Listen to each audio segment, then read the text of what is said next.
All right, let's dive right in. Today, we're tackling a classic, high-stakes business puzzle that every manager faces sooner or later. It's this awesome mix of strategy, number crunching, and a little bit of negotiation. We're talking about transfer pricing. I want you to picture this. You're the boss. You've got one factory, and it can only produce so much. Now, you've got your loyal, regular customers, you've got a massive one-time special order, and another division within your own company, all screaming for your product. You literally can't make everyone happy. So, who gets the goods? Who do you say no to?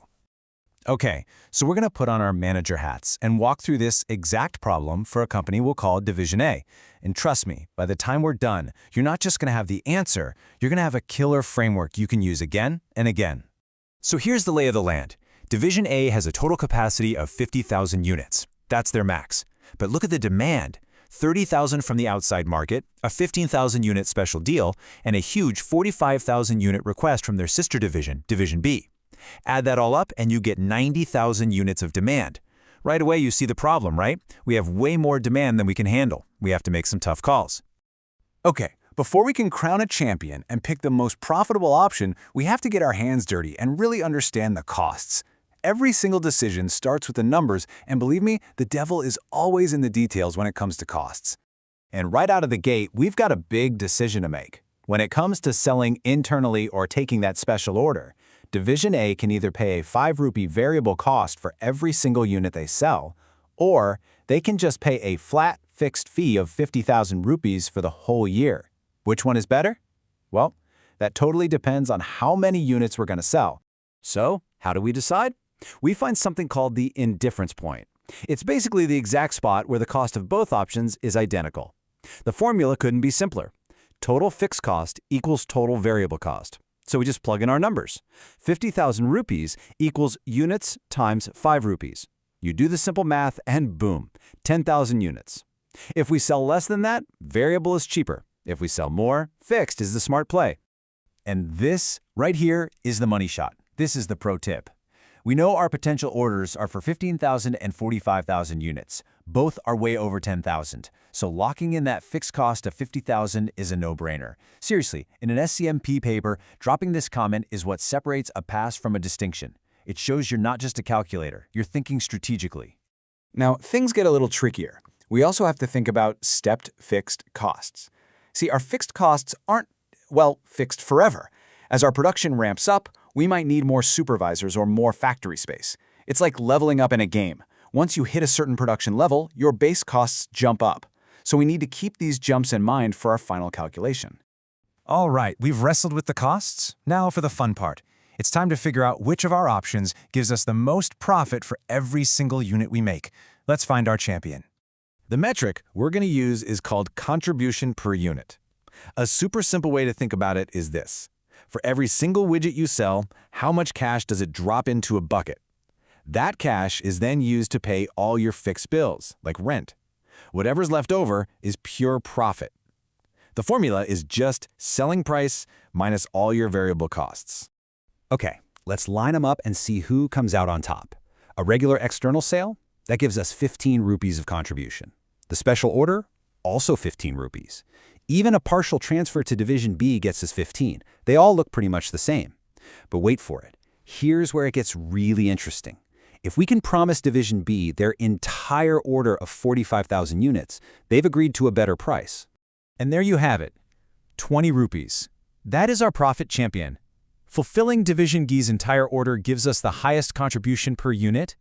That single number, 20 rupees, is our North Star. It's going to guide every decision we make from here on out. So, we found our champion. Now what? Now we build the perfect, most profitable production plan around it. This is where the strategy really comes to life. The logic here is dead simple. You lead with your strongest player. So first things first, we allocate 45,000 units of our capacity to Division B. That eats up almost all of our 50,000 unit limit. That leaves us with 5,000 units of capacity left over. So what's the move? Well, we can't take the special order because that was a 15,000 unit, all or nothing deal. So we use that leftover capacity to serve our regular external customers. And this chart just makes it super obvious, doesn't it? A massive 90% of our entire production capacity goes to that high-profit internal transfer. The other 10% is used for our next best option, our external sales. Simple, clear, and profitable. And here's the proof in the pudding. Let's do the final math. We get 900,000 rupees in contribution from Division B, plus another 75,000 from our external sales. That gives us a total contribution of 975,000. Then we subtract all our fixed costs, remembering those stepped costs, and the selling costs, which total 580,000, for a final beautiful profit of 395,000 rupees. That's our maximum possible profit. We nailed it. Okay, the production plan is locked in. But we're not quite done. There's one final piece of the puzzle. We know Division B is willing to pay up to 75 rupees per unit. But what's the absolute lowest price Division A should accept? This is where we move from pure math to the art of negotiation. So, to figure out Division A's rock-bottom price, we use a super important formula. The minimum transfer price equals the marginal cost plus the opportunity cost. Let's break that down. But hold on, opportunity cost. What the heck is that, really? Think about it like this. A pizza shop agrees to cater a huge party. Now, all the time and oven space they use for those 50 party pizzas is time and space they can't use to sell high-profit slices to people walking in off the street. That profit they could have made from the single slices, that's their opportunity cost. It's the profit you leave on the table by choosing something else. Okay, let's plug in our numbers. The marginal cost for Division A, that's the direct cost to make just one more unit, is 55 rupees. Now, what's their opportunity cost? It's the contribution they're giving up from the next best thing, which was selling externally for a 15 rupee contribution. You add them up, 55 plus 15, and you get a minimum transfer price of 70 rupees. Division A cannot accept a penny less. And boom, that's our negotiation sandbox. Division A has their floor at 70 rupees. Division B has their ceiling at 75 rupees. Any price in this little 5 rupee window is a win for everyone. Division A makes money, Division B gets a good price, and the whole company works together. That's the goal. Whew, we went through a lot there. So let's do a super fast formula flash recap to lock in the key tools we used today. All right, here's your SCMPE toolkit, the 3 big formulas we used today. First, contribution equals selling price minus variable cost. That helps you find your profit champion.